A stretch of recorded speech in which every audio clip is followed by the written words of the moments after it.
The loan estimate and shopping. Let's talk about that. Hi there, this is Jared Moyer with Bankers Compliance Consulting. Today I want to talk about third-party services required by the lender where the lender is given the opportunity to shop and how that affects the loan estimate.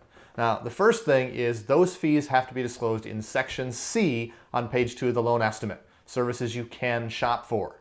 Now, the tolerance that's going to be provided by these fees is going to potentially be an unlimited tolerance if they go and pick their own provider not on the shopping list that you provide them. We'll come back and talk more about that in a moment. Or it could be a 10% tolerance if they pick the person on the shopping list you provide, or they say, I don't care, and the bank takes and picks the provider for them. Now, there is one other exception to the tolerance, and that is if there's an affiliate involved, and that would be a TRID affiliate where there's common ownership or control of 25% or more, then it can actually be a 0% tolerance. So with third-party services required by the lender where we give the opportunity to shop, one of the things you need to know is potentially all three tolerance buckets are in play. The 0% bucket if it's an affiliate, 10% if they pick your provider or they say they don't care and the bank picks the provider, or the unlimited tolerance, you gave them a list and they pick somebody not on the list. Now, speaking of the list, where does that come into play? Well, if you're going to let them shop or give them the opportunity to shop for third-party services required by the lender, you have to give a list. That list also has to be compliant. To be compliant, you have to have the contact information for the provider that you're recommending, but it also has to be a provider that's likely to be able to provide the service in connection with the transaction.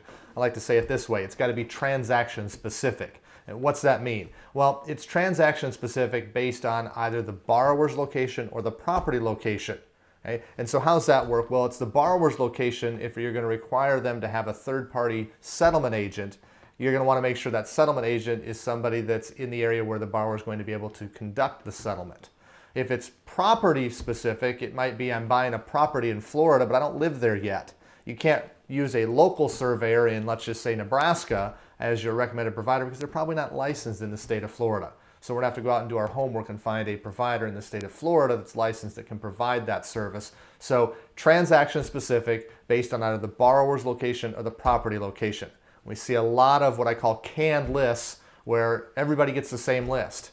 That's not how it's supposed to work. It's supposed to be specific to the transaction. So hopefully those are a few notes on third-party services required by the lender where you're going to give them the opportunity to shop. This is just one of the many things that we're going to be covering in our upcoming webinar that is the TRID, how to complete the loan estimate line by line. So you can see that we'll go line by line, but also cover the shopping requirements. We'll also get into revised disclosures and things of that nature. And as we always do in a plain English setting. So reserve your seat today. Thanks.